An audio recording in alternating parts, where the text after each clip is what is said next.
Mesdames, Messieurs, peuple congolais, chers membres de la diaspora, chers membres de la résistance et chers patriotes, individuellement et collectivement, du nord au sud, de l'est à l'ouest et au centre, tant au niveau citoyen qu'intellectuel, politique, militaire, religieux et ou spirituel, je vous informe que ce qui vient de se passer au Mali, en terre d'Afrique noire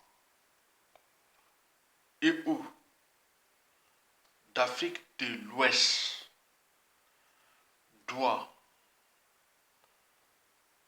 questionner,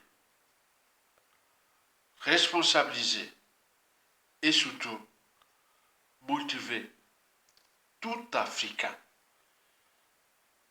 noir et ou métissé, qui aime ce continent d'Afrique, qui depuis les différents esclavagismes arabes et occidentaux et la colonisation et jusqu'à nos jours continue à résister, puisque ailleurs,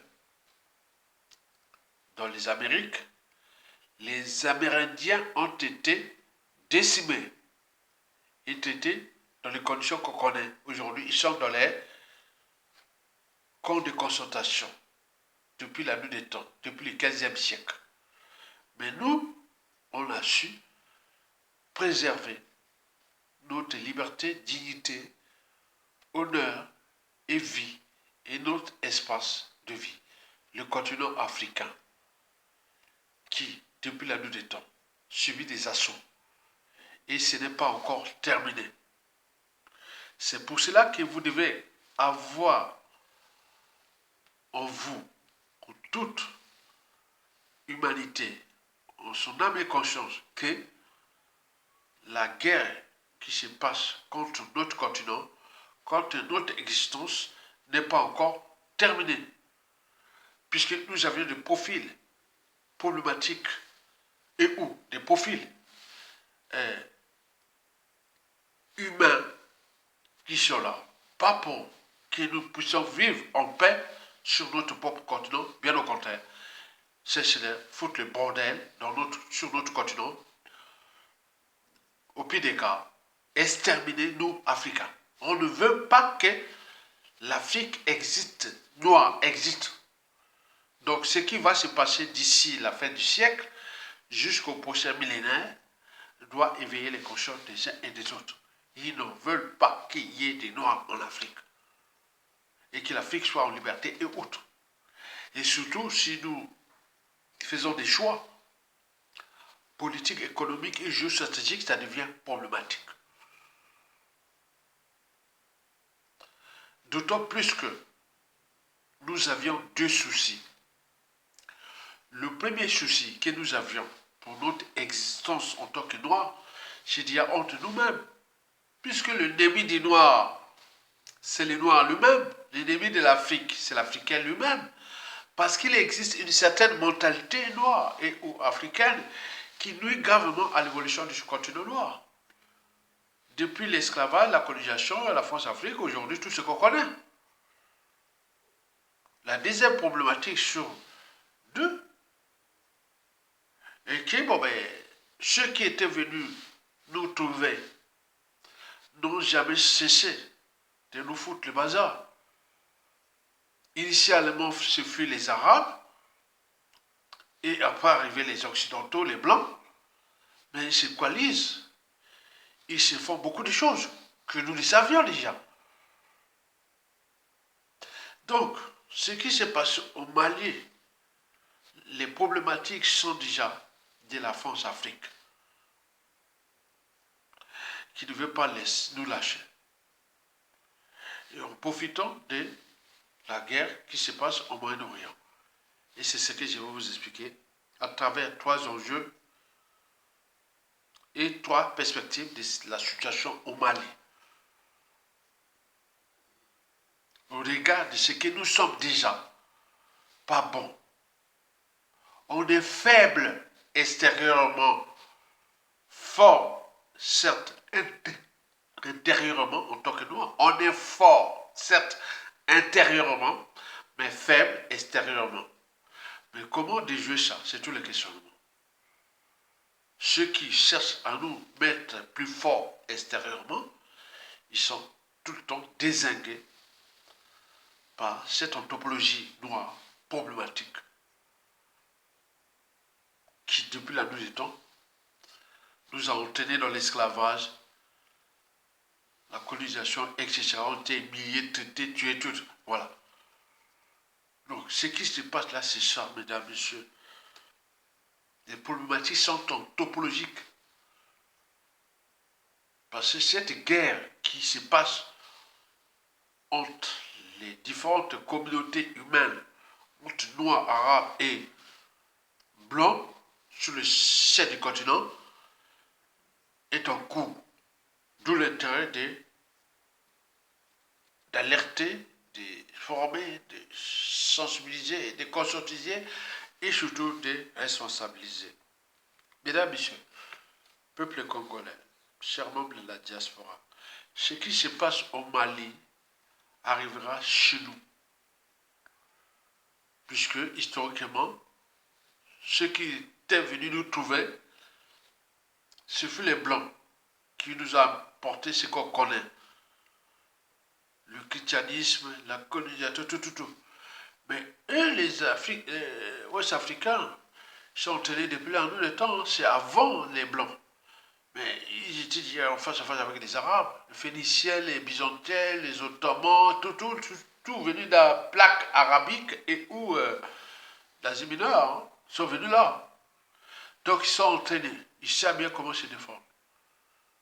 Et donc nous devons comprendre comment ça se marche l'évolution du monde. C'est pas dire que bon, mais on a dit ça, maintenant je ne veux plus me marier, je ne veux plus vivre ma vie. Non, ce sont des problématiques anthropologiques que nous n'avions pas. Nous ne sommes pas prédisposés. Ni entraînés, conditionnés, et encore moins sous emprise d'aller faire du mal aux autres. Nous les blancs, nous les noirs, jamais. Mais ce sont les autres qui sont entraînés, conditionnés, prédisposés à faire du mal partout. Bon, on peut parler de Dieu, de tout ça, bon ben ça, moi je ne suis pas prophète ni quoi que je suis un scientifique. Donc je pense comme ça, bon on va réfléchir. Et voici pour vous les trois enjeux de ce qui vient de se passer au Mali. Trois enjeux. Et puis je donnerai les trois perspectives. Et puis quelques réflexions, explications. D'abord les trois enjeux de ce qui vient de se passer au Mali au regard du contexte déjà France-Afrique et ou des récolonisations de l'Afrique noire par la France et, n'oublions pas, le contexte de la guerre qui se passe au Moyen-Orient entre Américains, Israéliens et Iraniens. Là-bas, quand on parle d'Iranien, on passe au chiisme. Au chiisme. On parle du chiisme parce que c'est une branche réfractaire de l'islam dont l'histoire commence à Karbala, en Irak. Et donc cette histoire-là, entre les sunnites et les chiites, avait depuis longtemps chamboulé tout l'islam. L'islam chiite, l'islam chiite. Les sunnites, ce sont les majorités de l'islam qui dominent la plaque arabique, même jusqu'en Indonésie et encore plus en Afrique du Nord et jusque dans les pays là. Ce sont les sunnites qui sont les plus nombreux. Les chiites, c'est l'Iran. Les sunnites, c'est tout le reste, là où se trouve là. On est bien d'accord? Donc, entre chiites et sunnites, pour la guerre de positionnement, déjà au sein de l'islam, c'est entre eux, mais avec les enjeux globaux, donc vous imaginez. Donc cette guerre qui se passe au Moyen-Orient a tout chamboulé ou permis le bazar de ce qui se passe en Afrique de l'Ouest et notamment au Mali et ou dans l'AES. Explication. D'abord, le premier enjeu. Il est France-Afrique. La France-Afrique a profité de la guerre au Moyen-Orient entre Américains et Juifs et autres, puisque le régime du Mali est sensible ou partenaire à l'Iran, par attention à la Russie, etc. Et ça dérange. Ça dérange. Et donc, la France avait trouvé là tous les moyens de dire aux sunnites, qui sont majoritaires dans le Maghreb, ben voilà, le Mali vous a trahi. Il avec les chiites, la Russie et tout compagnie. Alors, foutons le bazar. Je pense comme ça. Je pense que le maillon faible, c'est d'abord l'islam. Puisque le Mali, qui est un pays musulman, à 95%, musulman, pas sunnite, pas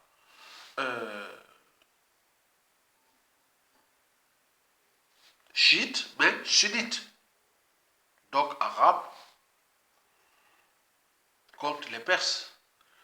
Mais comment cela se fait-il que le Mali de Assimi Goïta s'associe au Iran avec la Russie et autres? Ce fut le maillon faible.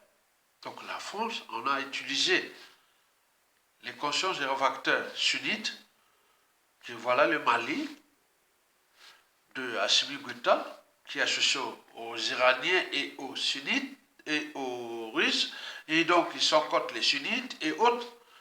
Donc, par conséquent, trouver des traites chez les Arabes, ce fut facile, comme je pense, les traites arabes contre leurs propres palestiniens et tout compagnie, on en connaît. Mais là, on a trouvé des traites. Voilà.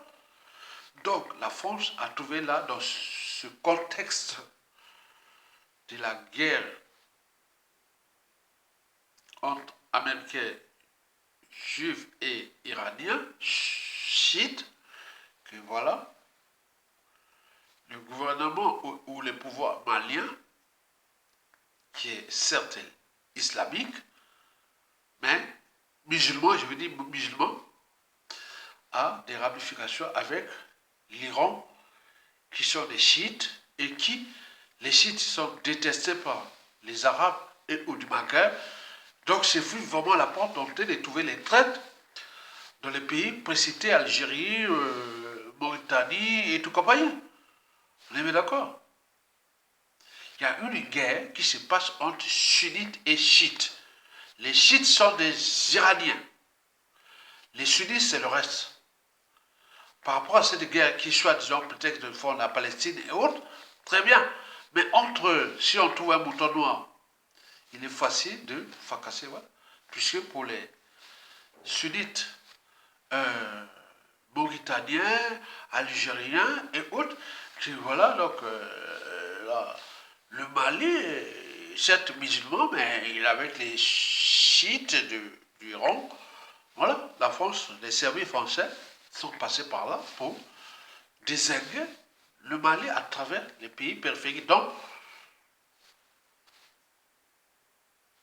la Mauritanie et autres qu'on affiche les photos, on le voit dans les médias réseaux sociaux, que voici, voilà les ennemis de l'Afrique. Sont du Maroc, de la Mauritanie, de l'Algérie, des Arabes. Et donc, ça, dans toute la communauté, ça passe en ce moment. Que voilà non. Donc, on n'explique pas les contenus de ça. La France est rentrée à trouver une porte d'entrée pour désinguer le Mali, qui est en conscience réfractaire contre l'ordre néocolonial. Et donc, comment trouver les portes d'entrée? Donc, on est passé par le Maroc, la Mauritanie, l'Algérie, qui, eux, ne conçoivent pas que le Mali soit avec l'Iran, chiites, etc. Donc, c'est un point de vue d'analyse. Donc, le premier enjeu fut France-Afrique, qui a trouvé au positionnement du pouvoir d'Assimi Goïta avec l'Iran et la Russie, vraiment les maillons faibles. Donc, ils sont passés par là. Que les sunnites mauritaniens et algériens, ils ont dit, bon, ben voilà, on a un ennemi. On est d'accord. Donc, ça a permis de... Voilà. Donc, la traitise de la Mauritanie et de l'Algérie aux Maliens fut d'abord l'enjeu déjà religieux, puisque les Américains et ou les Juifs qui sont là, mais ils savent bien que bon, ben, l'Algérie, la Mauritanie, ce sont des sunnites. Et qui n'aiment pas qu'il y ait des chiites voilà, en Afrique. Que le Mali va avec les chiites d'Iran, les Perses, ça commence à déranger. Ça a eu les maillots faibles. Deuxième enjeu, surtout, ce sont bien sûr des Arabes. Excusez-moi. Les Arabes, oui. Depuis Islalum. Vous connaissez cette histoire-là d'Islalum qui a même une château en Algérie. La colonisation des Arabes, des Noirs et tout compagnie, tout ce qui s'est passé. Les Arabes, en Afrique et dans le Maghreb, sont des sunnites. Ce ne sont pas des chiites. Or, le pouvoir de Mali travaille avec les chiites iraniens, avec la Russie. Donc ça les dérange. Et avoir une puissance noire qui émerge au Mali, dans la ES, ça dérange énormément les sunnites arabes, que ce soit de la Mauritanie, du Maroc, d'Algérie, de la Tunisie et d'Égypte et même de la Libye. Avoir une puissance de l'association des Noirs puissants comme l'AES, non, on n'en veut pas. Les Arabes sont très jaloux de ça. Donc pour la France-Afrique qui veut récupérer l'AES, c'est-à-dire le Mali, Burkina Faso, Niger, donc trouver les pays arabes, je ne peux me dire. Donc il s'agit des problèmes de positionnement géopolitique, géostratégique pour les pays du Maghreb qui pensent qu'avoir ces pays d'Afrique noire qui commencent à monter leurs muscles à leur ex-pays colonisateur, combien de fois nous, sunnites d'Afrique du Nord, au moment où le Mali, le Burkina Faso, les Niger seront plus puissants avec le fait d'entraînement pour le reste d'Afrique. On n'en veut pas. C'est pour cela que le Maghreb ne voudra jamais que l'Afrique noire soit debout, mais forme déjà un informateur qui est dans ce système-là. Donc, aller casser le Mali avec ces Arabes, ce fut du pain béni pour la France-Afrique. Puisque les enjeux sont déjà religieux, que je vous ai précisé, entre sunnites et chiites, mais c'est également ce qui avait déjà passé depuis la nuit des temps. Les pays arabes ne voulaient pas qu'il y ait une Afrique noire puissante. Donc le Mali, le Burkina Faso, le Niger, voilà, c'est des viandes. Donc ils ont profité de ça. Et voilà, c'est qu'on a, voilà. Le troisième enjeu sur toi, c'est déjà pour les informés ou les gens les plus, voilà, que bon ben ça se passe, ce sont des juifs qui tirent le ficelle quelque part. Parce que les suffocations entre africains, juifs, sunnites et tout compagnie africain, bon, donc, ça peut se passer puisque le Mali est avec, aujourd'hui avec les chiites iraniens, par translation avec la Russie. Pour les juifs, pour déstabiliser déjà l'Iran et aussi le chiisme et tout compagnie, bon, pour les Juifs, voilà. Donc, aider l'Algérie et ou la Mauritanie à fracasser le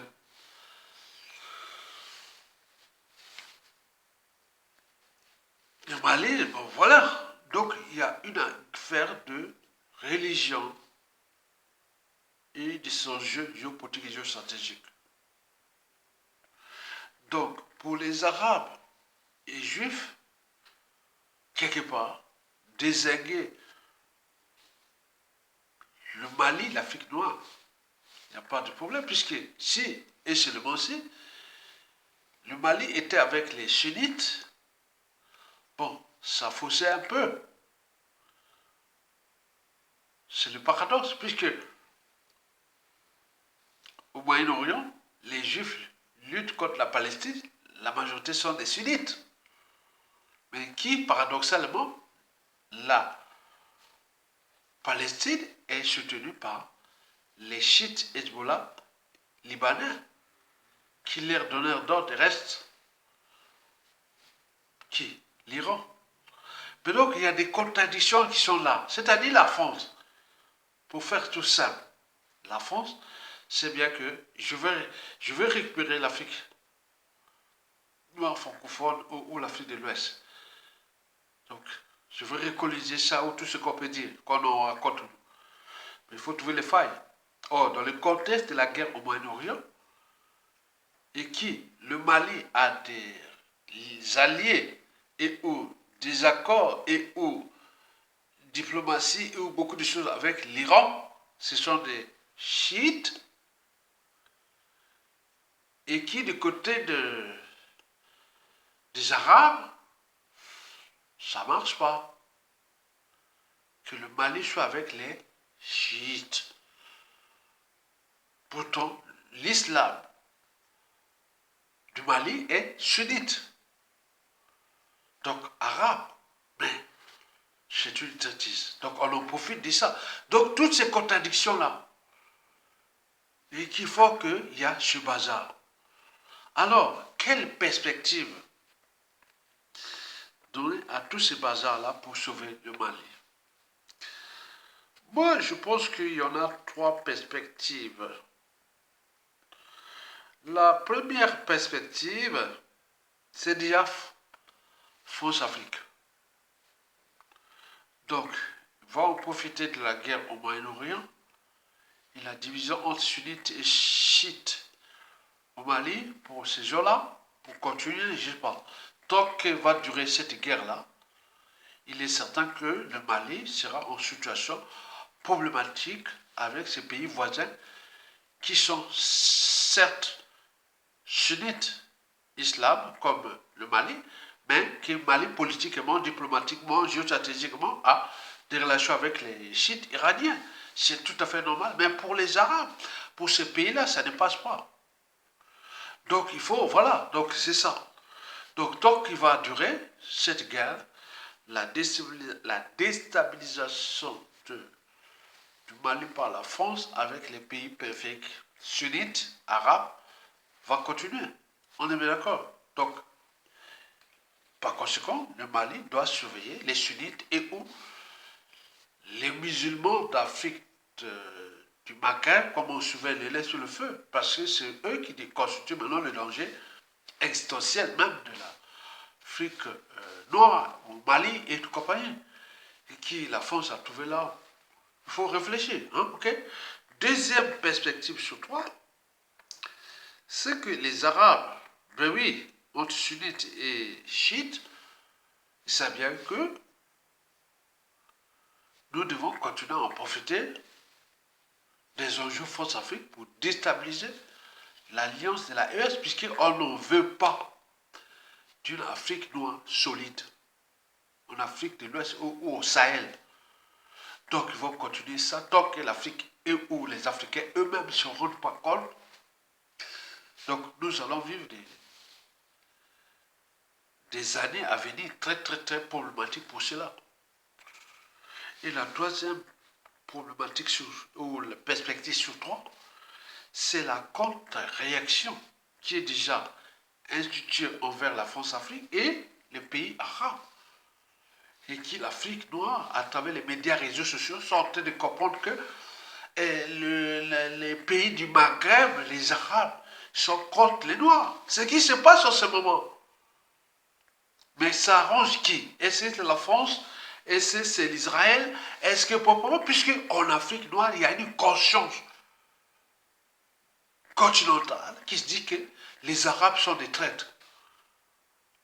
On regarde ce qui s'est passé au Mali. Les Arabes sont des traîtres. Ce qui se passe en Palestine ne nous étonne pas. Les Arabes sont des traîtres. C'est ça qui se passe. Et donc, il faut suivre ça avec attention. Pour ainsi résumer deux problématiques. La première problématique, c'est nous noirs, nous-mêmes, on n'est pas bons. La deuxième problématique sur deux, c'est que la France-Afrique, on en profite de notre anthropologie et du contexte pour foutre des bazars au Mali pour récupérer comme la colonisation. Est-ce que ça va marcher? C'est tous les questionnements. Puis, les trois enjeux. Les enjeux France-Afrique, les enjeux arabes et les enjeux de nous noirs. Les enjeux France-Afrique, c'est récupérer comme au temps de l'esclavage, la colonisation, la France-Afrique, tous les Mali, ils veulent récupérer ou recoloniser. Est-ce que cela va se passer? C'est tous les questionnements. On regarde ce qui vient de se passer. Deuxième enjeu est arabe. Les Arabes n'en veulent pas d'une Afrique noire, au Sahel ou en Afrique de l'Ouest, solide. C'est pour cela qu'ils rentrent ou traitent avec ceux qui veulent que l'Afrique soit toujours dans le baba pour faire ce qu'ils ont fait au Mali. Et ça va s'intensifier.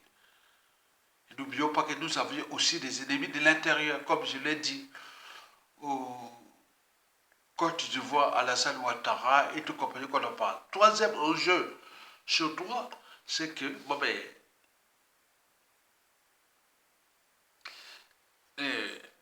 l'Afrique est en conscience réfractaire vis-à-vis de l'Europe, de la France et des Arabes.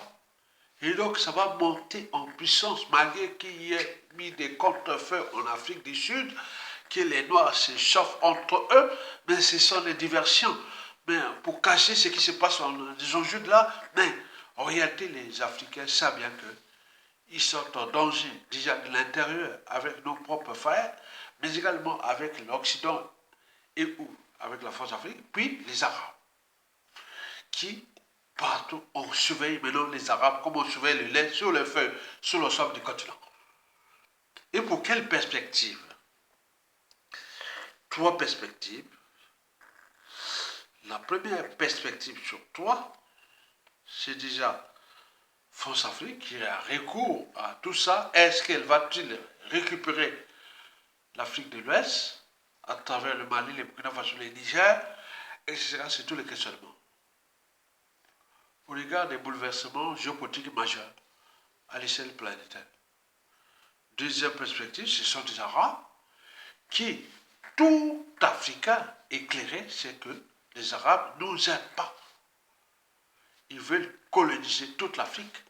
Ils veulent point. Bon, ils ont leurs projets, ils ont leurs partenaires alliés, etc. L'Afrique aussi est aujourd'hui mélangée à l'extérieur, en Europe, en Occident, c'est des Arabes. Partout, ils nous alertent et voilà ce qui peut se passer contre l'Afrique. Donc ça ne va pas se passer comme les Amérindiens et autres qui ont perdu tout, mais nous, on a résisté, on va continuer à résister. Donc les Arabes sont maintenant surveillés, on a toute l'Afrique noire, comme on surveille les laisser le faire, avec l'ère islam, avec quoi, vous imaginez. Et enfin, la troisième perspective, c'est surtout les consciences réfractaires africaines, qu'il y a des xénophobes, il y a des racistes aussi contre les Arabes, il y en a plein dans l'ensemble du continent. Ça cesse de monter. Et que les Arabes doivent faire attention. Et que, bon, ben, il y a un moment donné, et ça a été comme ça, mais là, ce n'est plus possible. On sait bien que vous jouez le jeu des Occidentaux contre l'Afrique. Et vous jouez plein de choses, donc on le sait. Mais comment avancer ensemble pour que, individuellement et collectivement, on puisse dissiper cette énergie problématique pour le but de la condition humaine, sociale et existentielle pour tout le monde. Cela ne peut que passer par le savoir, les connaissances, la transmission, le courage, l'intérêt général et les solidarités. Pour mettre fin à ces consciences de notre temps, à la connerie humaine qui est là, qu'on sait bien ce qui s'est passé au XVe siècle dans les Amériques, dont les conséquences sont d'actualité. Et depuis, toutes ces guerres de pop qui sont passées, ça n'amène à rien. Nous sommes maintenant mélangés. Mais pourquoi mettre les pressions pour coloniser toujours les autres? Or, l'Afrique n'a jamais cherché à coloniser aucun écosystème humain. On agit en Europe, Moyen-Orient, rien du tout. Mais pourquoi vous mettez ça? Donc, ce n'est pas Dieu qui vient nous aider, mais simplement le savoir, les connaissances, la transmission et autres. Le courage. Et donc, ce qui se passe. Donc, les Maliens se battent. Et donc, en se battant, ils s'entraînent. Et ils vont être aguerris, affûtés. Et combien d'autres pays d'Afrique noire qui seront aussi aguerris et affûtés? Et avec les technologies militaires et tout compagnie qui vont arriver. Est-ce que ce sera de mettre le feu entre Arabes et Noirs en Afrique? Mais certainement, ça pourra peut-être arriver. On ne sait jamais. Mais quoique, cette histoire entre sunnites et chiites est au cœur du bazar qui venait se passer au Mali, puisque les sunnites ne digèrent pas que le Mali s'associe aux Perses chiites avec la Russie pour ce qui se passe, pour leur souveraineté. Or, entre chiites et sunnites, c'est la guerre des boutons. Mais cette histoire-là que nous n'avons pas cherché, c'est eux qui sont venus là. Faisons un peu de cours d'histoire, géographie, ou même des sciences naturelles. Vous le savez que, mesdames, messieurs, on va rentrer un peu dans l'histoire des sciences naturelles, puisque je suis scientifique quelque part. Et donc, on va faire l'histoire des sciences naturelles. D'ici, voilà. Donc, je ne veux pas vous parler que l'homme est né quelque part en Afrique, qui a émigré, qui a fait ceci. Bon, non, bon, ça c'est bon. Je ne veux pas rentrer là. Il faut y voir les niveaux, la situation est haute pour raconter ça. Mais je vais vous faire un petit peu de l'histoire de l'évolution de ce que nous connaissons. On vous parle des aires géologiques. En réalité, la Terre existe depuis 4,6 milliards d'années. On est d'accord? Ce que vous avez étudié, les sciences naturelles. Écoutez ça, parce qu'on va arriver jusqu'aujourd'hui. Pour faire la chronobiologie, la chronogéologie, la chronoévolution, la chrono-civilisation, la chrono-. Suivez ça. Je vais faire ça en 7 minutes. Et comme ça, on arrête. Vous avez des enfants qui font des SVT. Vous avez étudié la biologie, géologie. Donc c'est là qu'on va faire un petit peu pour laisser libre cours aux uns et des autres de réfléchir. Donc, excusez-moi, la Terre, mettez votre enfant, hein, il est au collège, au lycée, à l'université, il va raconter ce que je veux dire. Hein? Donc je suis bien positionné pour leur raconter ça. Et donc, l'histoire de c'est-à-dire l'univers, existe depuis 13,6 milliards d'années-lumière. Oui, c'est très bien. Mais la création de la Terre, il y a 4,6 milliards d'années. Et de la vie sur Terre existe depuis à peu près 3,8 milliards d'années. Suivez ça, suivez. Si vous avez des enfants qui font les études au collège, lycée, invitez, on va écouter. Hein? S'ils sont à l'université, venez écouter, surtout s'ils sont les SVT, sur de la vie et de la terre, biologie, géologie. Venez écouter. Allez, viens, votre pouvoir, tenez, parler là. Bon, bref. Donc, 4,6 milliards d'années, c'est l'âge de la création de la Terre. Puis, 1 milliard d'années après, c'est celui de la création de la vie sur Terre. Et donc, nous sommes passés de ces années-là jusqu'à ce qu'on appelle l'ère géologique qui va nous amener facilement à arriver à ce que les Arabes font le bazar chez nous, en Afrique noire. Et donc, nous avions les aires qu'on appelle les aires géologiques. D'abord, l'ère archaïque. L'ère archaïque résume le précambrien. Il y a 600 millions d'années avant Jésus-Christ. 600 millions d'années avant Jésus-Christ. Tapez précambrien. Et puis, après le précambrien, nous sommes passés à l'ère primaire, qu'on appelle l'ère quoi? Paléozoïque. Et cette ère paléozoïque a des périodes que connaissent de vos enfants, étudiants ou non. Il y a le précambrien, après on arrive à l'ère paléozoïque primaire. Et ce paléozoïque primaire ou l'ère primaire commence déjà au cambrien. Il y a 500 à 600 millions d'années. Puis, le silurien. Il y a 400 à 600 ou 700 millions d'années. Je répète, l'ère primaire commence au cambrien. Il y a 500 à 600 millions d'années avant Jésus-Christ. Puis le silurien, il y a 400 à 500 millions d'années. Et puis arrive au dévonien. Il y a 350 à 400 millions d'années avant Jésus-Christ. Puis au carbonifère. Ce carbonifère se termine à 310 millions d'années avant Jésus-Christ. Il y en a deux, le carbonifère inférieur et le carbonifère supérieur. Puis on arrive au Permien. Le Permien, là, on finit l'ère primaire. Il y a à peu près 225 millions d'années avant Jésus-Christ. Puis on arrive à l'ère mésozoïque, qu'on appelle l'ère secondaire. Et de cette ère secondaire, cette ère commence par le Trias.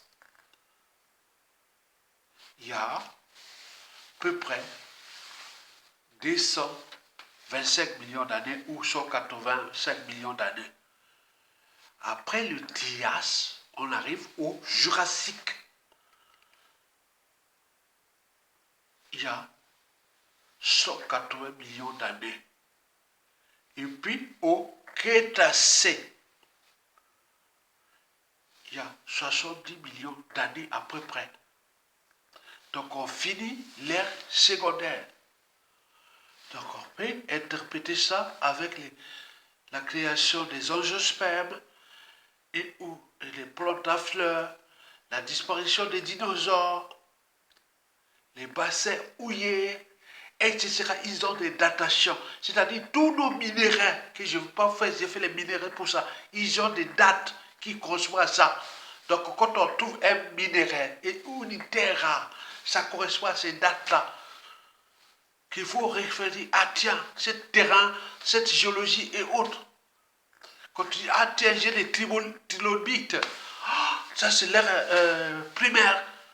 Ah tiens, les jurassiques, les dinosaures, ah tiens, c'est l'ère secondaire. Ah tiens, j'ai les ammonites. Ah tiens, j'ai l'air secondaire. Donc on peut multiplier les exemples. Quand on voit le développement des angiospermes, les plantes à fleurs, tu dis, ah tiens, ça c'est le Crétacé.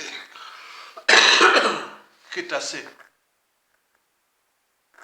En France, ici, les terrains d'étiquetation, on les trouve du côté de la montagne de Reims et de tout. On peut, les bassins houillés, on les trouve, les carbonifères, on les trouve du côté du nord de la France, tout.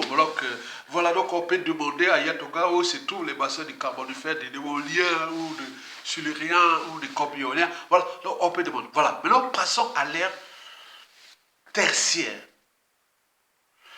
L'ère tertiaire, qu'on appelle l'ère cénozoïque. L'ère cénozoïque. Cette ère-là a des stades. On commence par les paléocènes, il y a 70 millions d'années. L'éocène, il y a 60 millions d'années avant Jésus-Christ. C'est là que naissent les bassins pétroliers et tout ce qui est du pétrole. Ça date de 60 millions d'années. Tous les pétroles que nous consommons partout dans le monde, ça sort de là. L'éocène, à l'ère tertiaire, il y a 60 millions d'années. La plateforme continentale du Congo et du compagnie, on en parle. Donc je vais vous parler en détail. Vous avez l'Oligocène, il y a 40 millions d'années avant Jésus-Christ.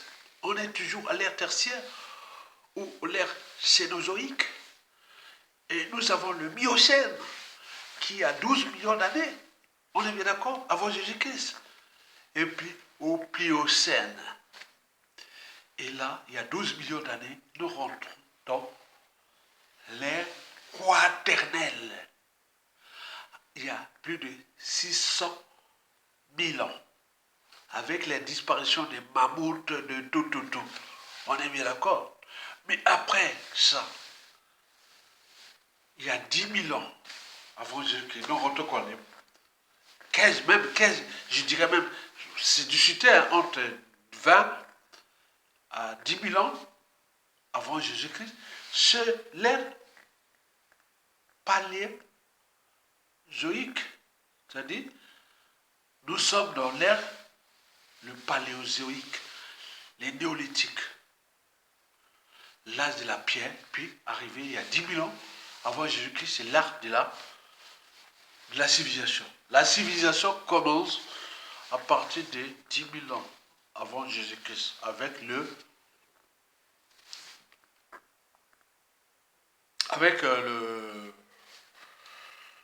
néolithique, l'âge du feu.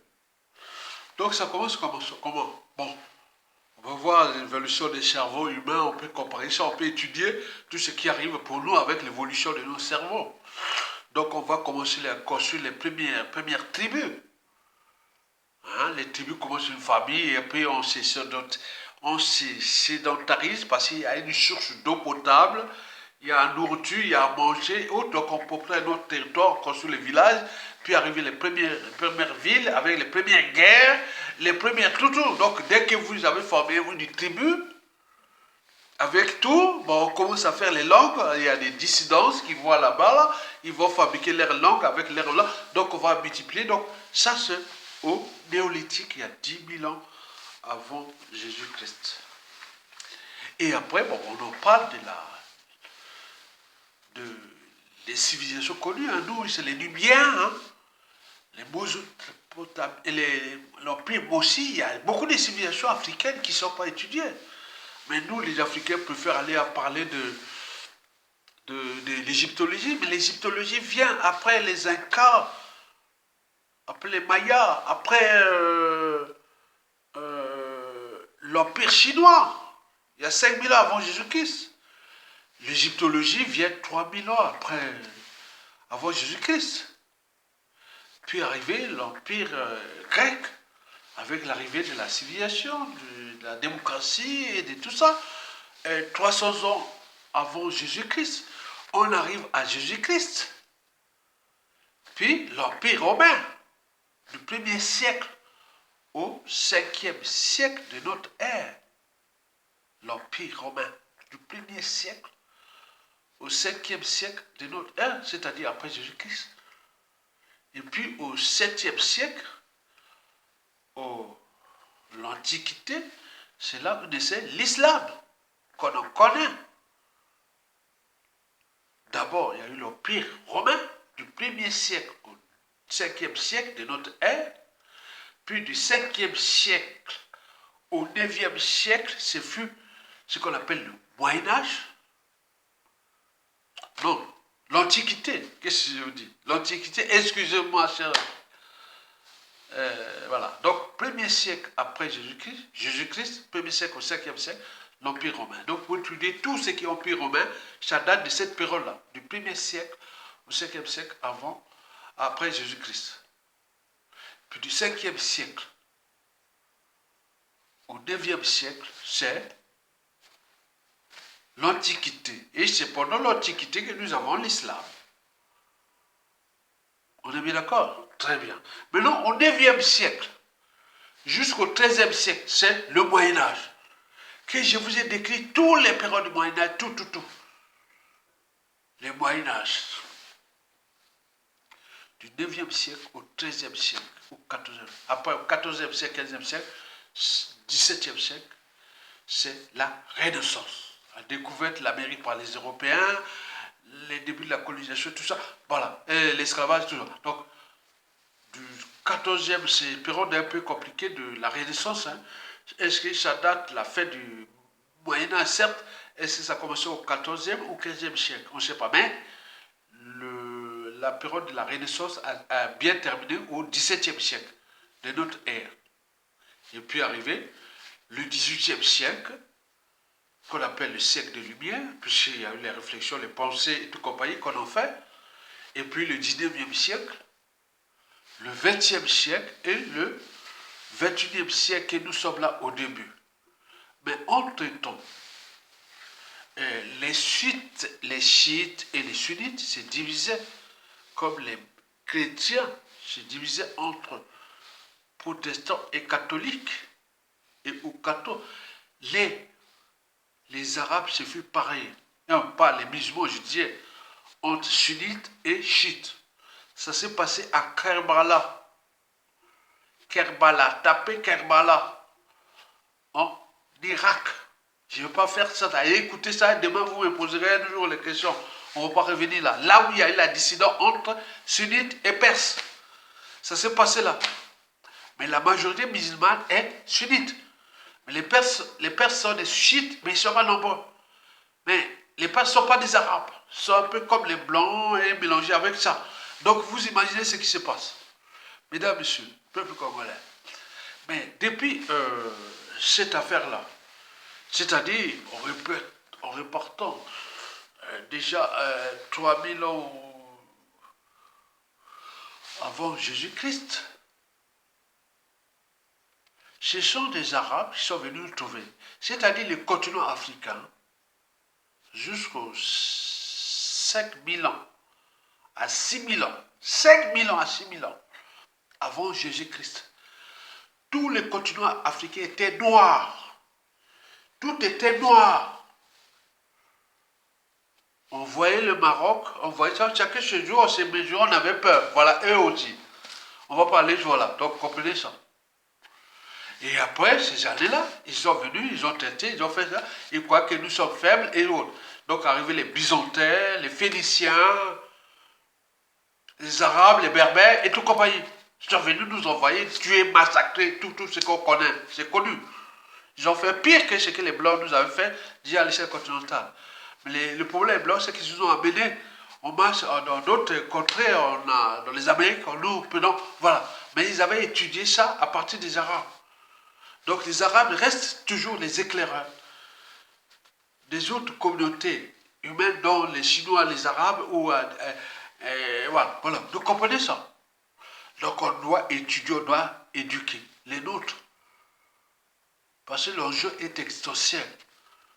Donc, le continent africain, à l'échelle du Maghreb et ou d'Afrique noire, du Maghreb et ou d'Afrique nord, donc les communautés là-bas sont des Phéniciens, des Byzantins, les Perses, quelques minorités, les Mésopotamiens, les Arabes, les Berbères, les Européens aussi, au gré des civilisations qui se sont parties en Afrique du Nord. En commençant déjà par les Byzantins, les Phéniciens et autres, passant par les Ottomans, les Occidentaux et tout compagnie, c'est-à-dire les Romains et autres. Donc tout ça, c'est des mélanges que nous appelons, pour nous en Afrique noire, on appelle là l'Afrique blanche ou l'Afrique papa.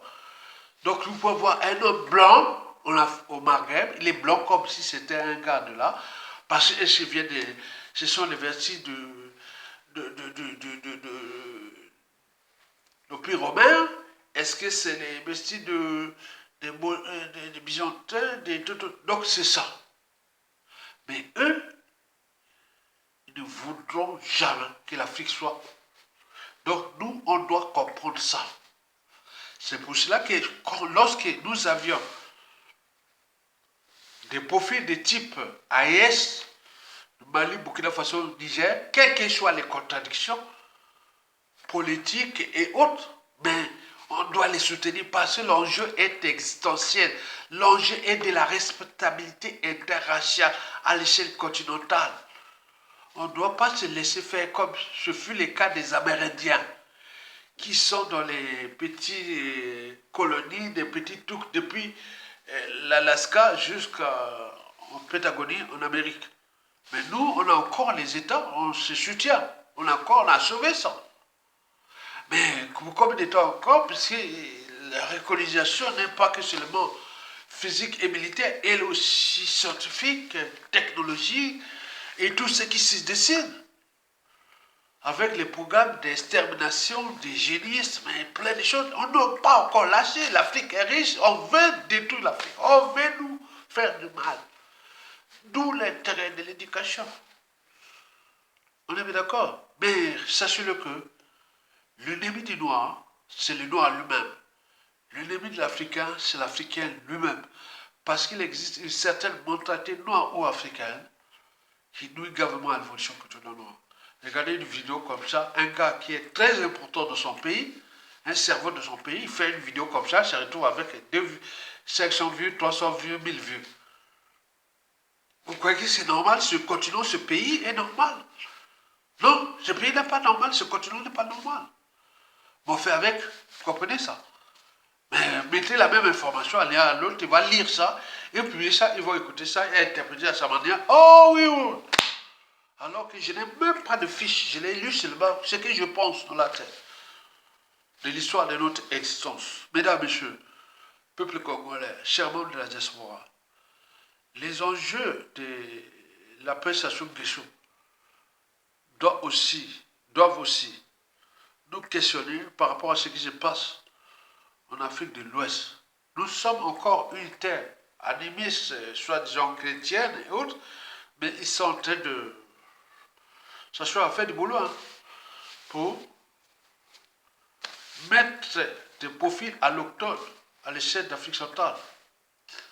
Nous étions entre nous, voilà, maintenant là, il y a des profils allochtones qui viennent de passer par là pour perturber et coloniser l'Afrique centrale. C'est l'enjeu existentiel, non seulement des Arabes pour l'islam, mais également des Européens. Et donc, si vous ne vous rendez pas compte, revenez 100 ans plus tard, vous direz, Ayaton avait raison. Tant qu'à faire. Likez, partagez, partagez, partagez. Et c'est pour l'intérêt de la transmission du savoir et des connaissances. C'est par le savoir, les connaissances et la transmission que nous serons qui est qui. Donc on vous donne des outils de réflexion. Excusez-moi pour avoir tourné les cours de topologie, de géologie, de biologie, des sciences naturelles, d'ethnologie, et il y a eu plusieurs disciplines qui se sont mêlées dans cette vidéo, que vous ne connaissez pas, l'ethnologie. Ethnologie, ça étudie quoi? Ça étudie quoi? Allez vous demander. La géologie, ça étudie quoi? La biologie, ça étudie quoi? Les sciences naturelles, ça étudie quoi? SVT. L'anthropologie, ça étudie quoi? Tout a été mélangé là. Ok? Très bien. À bientôt. Bon vent à tout le monde qui m'ont écouter ça, qui pourront vraiment... et voilà. Donc, j'aurais pu faire plus de détails de ces airs-là et que vous aurez pu comprendre ce qui se passe. Merci. À bientôt. Bon vent au peuple congolais. Tokolonga. Vivement la matière grise. Vivement le savoir et les connaissances. Tokolonga. À bientôt.